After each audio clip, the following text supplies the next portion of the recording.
아버지의 전이라고 이렇게 말씀하시니까 그럼 네가 하나님의 아들 메시아다라는 표적을 제시하라 이렇게 된 거예요. 고린도전서 1장에서도 그런 말씀이었죠. 유대인은 표적을 구하고 헬라인은 지혜를 구하나 이런 말이죠. 네. 사실 이 표적적 신앙은, 표적을 구하는 신앙은 참 위험천만한 신앙이죠. 표적에 근거한 이 신앙은 참 위험한 신앙입니다. 왜냐하면 자칫 표적 위주의 신앙관이 성립될 수가 있기 때문에. 표적은 목적이 아니라 방편이잖아요. 근데 방편적인 표적을 중심으로 신앙관을 형성하게 되면, 또 신앙생활을 하게 되면 표적만 추구하면서 쫓아다니기 시작해요. 여기서 그래서 2, 3자상으로 가는 거예요. 이 기도원 저 기도원을 순례하는 거예요. 표적은 그 표적이 의미하는 바, 그 목표와 목적이 있어요. 그 목적 달성을 하지 못한다면 그 표적은 아무런 의미가 없는 거예요.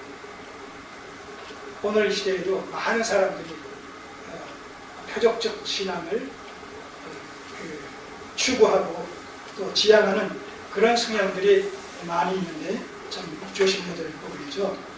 자, 그랬을 때 주님께서 저들이 요구하는 표적을 제시하라고 얘기하는 그 표적에 대해서 뭐라고 말씀하십니까? 19절 예수께서 대답하여 가라사대 너희가 이 성전 헐라 내가 사흘 동안에 일으키리라. 이 성전 헐라 사흘 동안에 일으키리라. 사실 성전 정화 사건과 이 말씀과 서로 연계되어 있는 거예요. 성전을 정화시키시면서 주님께서는 이제 그 성전의 실체로 오신 당신께서 이제 조만간 십자가 달려 죽으시고 부활하심으로 말미암아 성전의 실체로서 자신을 증거함과 동시에 유월절, 영원하신 유월절 어린 양으로서의 제물로 바쳐지는 것을 통해 인류의 죄를 영원히 구속하시고자 하시는 메시아로서의 그 십자가 사역을 염두에 두고 지금 이런 일들을 지금 진행시키고 계시다는 거예요. 자, 그래서 이거 헐라 사흘 만에 다시 내가 재건시키겠다. 이게 현실적이고 물리적인 의미에서 말씀하신 겁니까? 그게 아니란 말이죠. 그러나 그 종교 지도자들은 그 예수님의 말씀의 의미를 본질적으로 바르게 해석하지 못한 것 말미암아서 이런 어리석은 질문을 하게 됩니다. 20절 유대인들이 가로되 이 성전은 46년 동안 지었거늘 네가 3일 동안에 일으키겠느냐?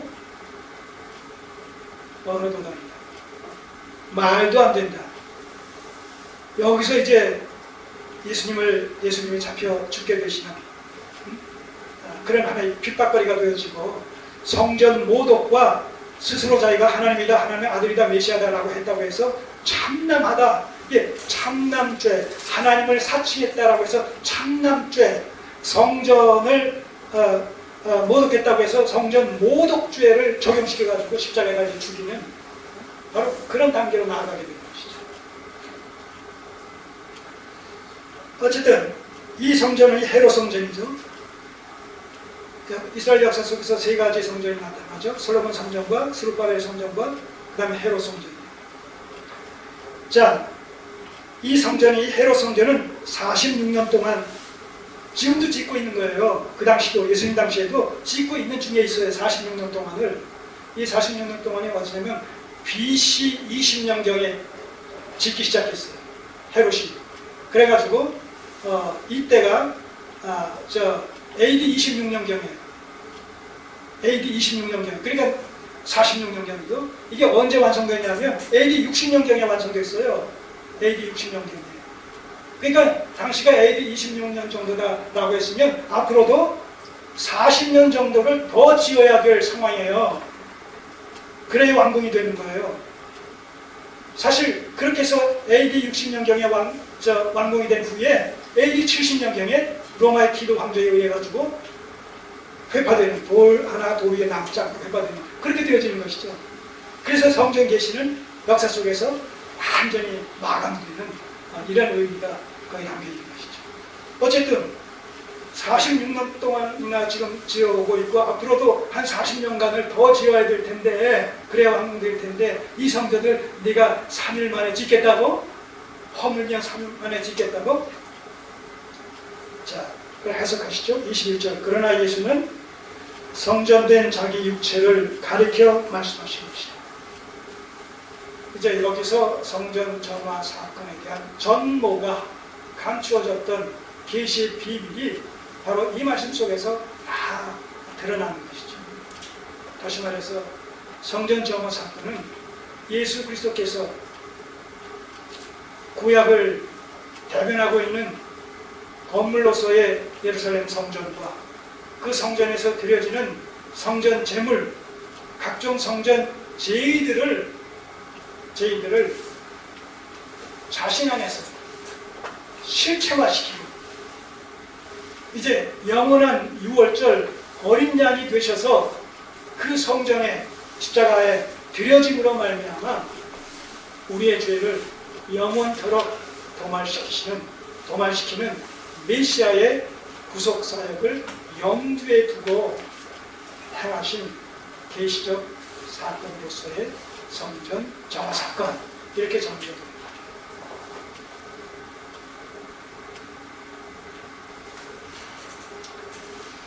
마지막 22절.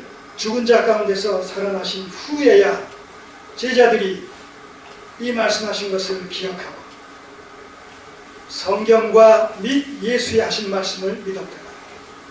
성경과 예수 하신 말씀, 여기서 성경은 구약 성경을 얘기하겠죠. 구약의 예수 그리스도에 대해서 예언되어진 그 모든 예언의 말씀이 예수 그리스도의 삶을 통해서, 예수 그리스도의 생애를 통해서, 예수 그리스도의 말씀을 통해서 그대로 성취가 되는, 그걸 뭘 얘기하는 거예요? 바로 그리스도께서, 예수께서 곧 하나님이시다, 메시아이시다 라는 사실을 객관적으로 입증하는 것이죠. 그렇기 때문에 이런 사실로 말미암아 제자들의 믿음이 더 한층 인격적으로 성숙되어지고 하나님과 깊은 이런 관계 속으로 들어가게 되어지는 그런 계기가 되어졌다, 이렇게 정리할 수가 있는 겁니다. 오늘 이 성경이 증거하고 있는 예수 그리스도, 하나님께서 보내신 구주 메시아, 이분을 우리 각자는 말씀 그대로 믿음으로 고백하고 있습니다. 이 예수 그리스도가 나의 구주요, 나의 하나님이시여, 내게 보내신 하나님의 그리스도 메시아다 라는 사실을 우리는 이런 말씀들을 통해서, 이런 사건들을 통해서 더욱 구체적으로 객관적으로 확증시켜 나가야 됩니다. 그래서 예수 그리스도가 누구냐? 하나님의 아들이시며 우리의 구주가 되신다, 분명히 고백할 수가 있어야 됩니다.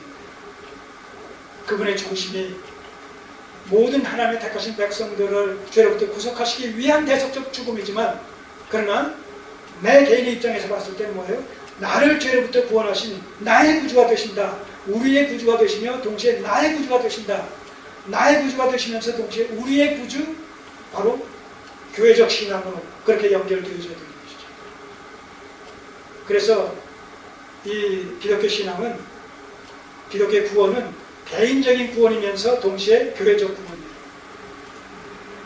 나를 구원하시고 그 개인적으로 구원받은 자는 앞서 구원함을 받은 자들로 모여진 교회라는, 주님의 몸 된 교회라는 공동체 일원으로 또 가입이 되어져야 되는 거예요. 그래서 나 하나와 또 교회 공동체와 불가분리의 관계성 속에서, 그래서 교회를 이루는 구원, 교회를 이루는 신앙, 이렇게 묘사가 됩니다. 교회를 떠나서는 그래서 구원이 없다고 해도 과언이 아닙니다. 교회 없이는 신앙생활을 할 수 없다고 해도 과언이 아닙니다. 이게 원리, 원칙이 그렇단 말입니다. 하나님께서 내신 원리가 그렇다는 거예요. 그러니까 이 원리를 우리가 거부하거나 거스리거나 이탈하게 되면 내 개인적으로 아무리 하나님과 일대일의 관계성 속에서 아무런 문제가 없다손 칠지라도 이 성령을 금식과 좀 끼쳐드리는 일이 된다는 것이죠. 여러분, 천국의 삶은 한마디로 예배적 삶이에요. 에베소서 1장 4절 이하 6절에서 뭐라고 되어 있습니까?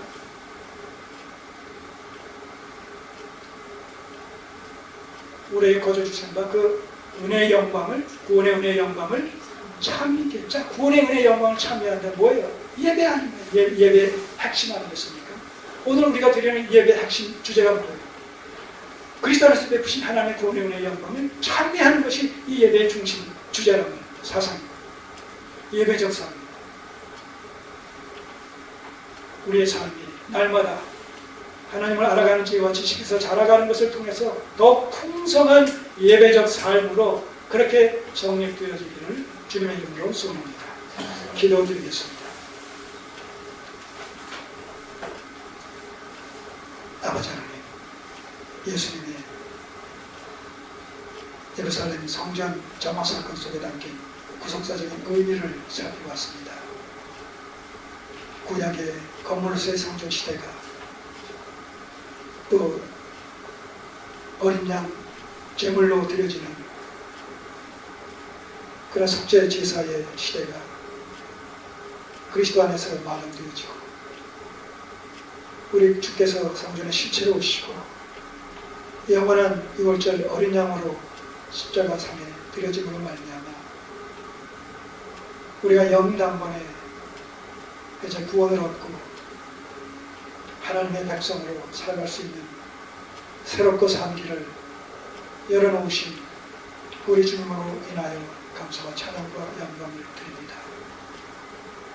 우리의 삶이 더욱 하나님의 구속의 경륜에 깊이 접촉되어 그 부르심에 합당한 종의 직분들을 감당하며 비록 이 땅에 살고 있지만 하나님 나라의 적을 든 천국의 시민권자들로서의 정체성을 확립해서 살아가는 일이 날마다 풍성히 우리 안에서 이루어지게 하옵소서. 예수님의 이름으로 기도드립니다.